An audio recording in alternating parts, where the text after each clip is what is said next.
So here is my main file for all the firmware for the microcontroller, the Atmel XMega A3BU. Walk you through that. Let's see. First thing, we got some libraries to import. We have the maximum number for the random number generator. I'll go over that in a second. Here is some USB information for the class to create the class compliant MIDI device.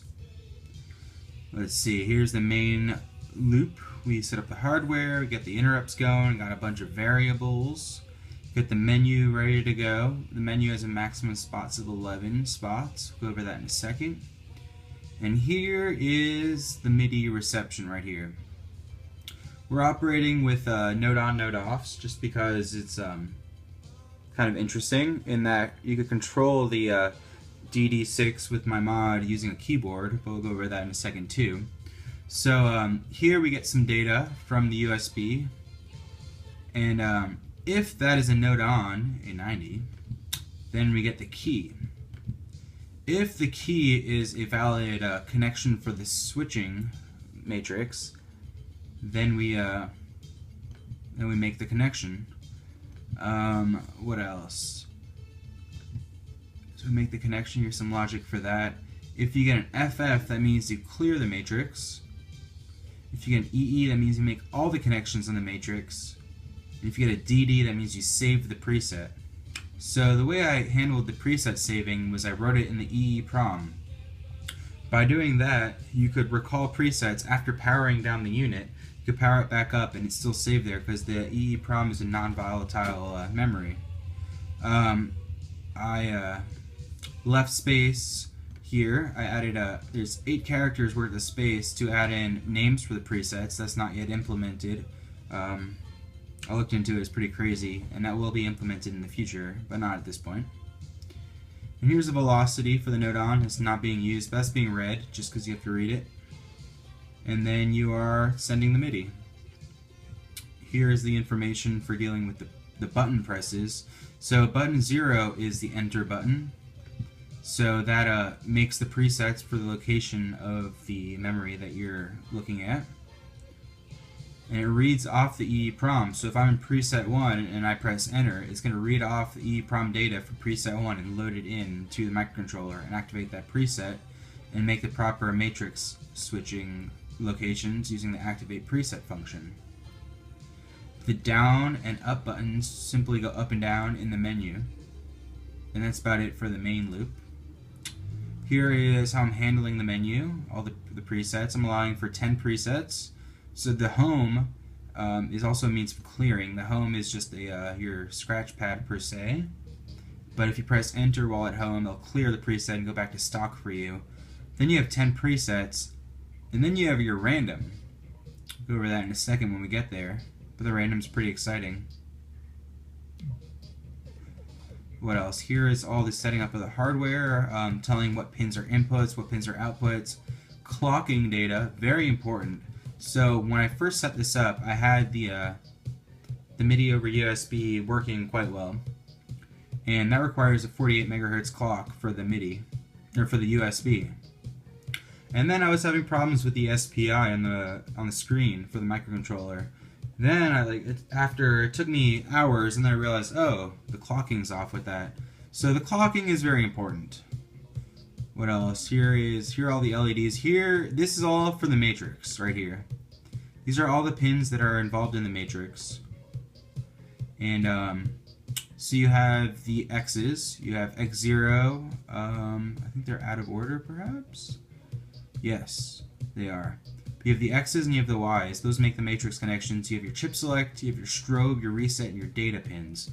And those are all the pins used to program the matrix and make all the connections and pretty much scramble the ROM up. Here are the LEDs that I'm using. I'm actually not using them at the moment. Those were used for debugging. Very useful. Here are the 3 push buttons. And here are the pins for the screen. Got those from an Atmel example. And at the very end, I'm initializing the buttons and I'm initializing the USB. What else? Here are some USB-ish functions that are necessary to get everything to run. let's see what else. Here is the clear audio matrices. So for the matrix switch, you simply raise and lower the reset pin in the proper order, and that clears the matrix. What else? Here is the activation of the preset, in which you set up the address and then you strobe it using the strobe pin. And the strobe is down yonder, but what else? We have the make random preset, where from 0 to 7F, you're making a random preset, and you can just go through and just have some fun with that. Here's a setup address, which sets up the pins properly for the matrix. So if you have a, let's just say, hexadecimal 1.5, it will go through these and raise and lower the correct pins to flash that 1.5 into the matrix and make that connection for you. And here's the strobe data. So after you make all these pin connections, you strobe the data to actually put the data in, or actually make the switches switch to where you want it to go to. And this is just used to clear all the pins after, just in case. It's nice to clear the pins. What else? We have our .h file. So you have all your declarations, all your libraries that I'm using. Like I said, I'm using the Lufa library, which is done by a guy named Dean. He's, I believe, out of Norway, and he works for Atmel. And the library is it's pretty awesome for, it has a USB MIDI example. And it's pretty much what I used. I had to tweak it a bit because I had to make this microcontroller a host so it could receive the data properly. So I had to tweak it, but it's a very good jumping point. Here's all the declarations for the pins that I'm using on the microcontroller, including the screen and everything. And here's my function prototypes and everything, pretty standard. What else? My USB descriptors.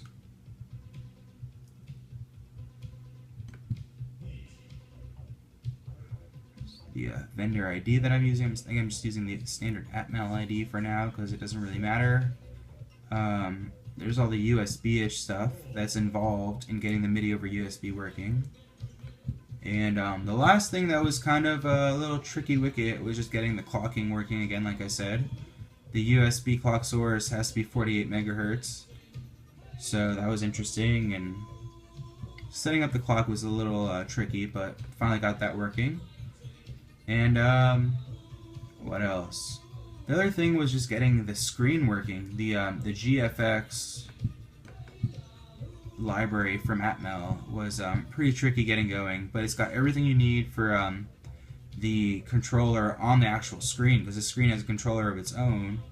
So these are all the functions involved in writing just characters to the screen and drawing pictures and everything. So that was pretty complicated getting going, but got that working. And see if I could show you what's going on here. So let's power this on and off quickly. So on. Let's see what it says there. So you're in your home. So right now, if you had the iPad plugged in and you press the enter button here, you would clear the matrix and it would just be back to normal stock. And you have your up and your down. Or your up and your down. Sorry, that was backwards. So let's go up. And you have you can cycle through your presets. Right now, these presets don't have anything saved to them. Say presets, presets, and then your last preset is your random.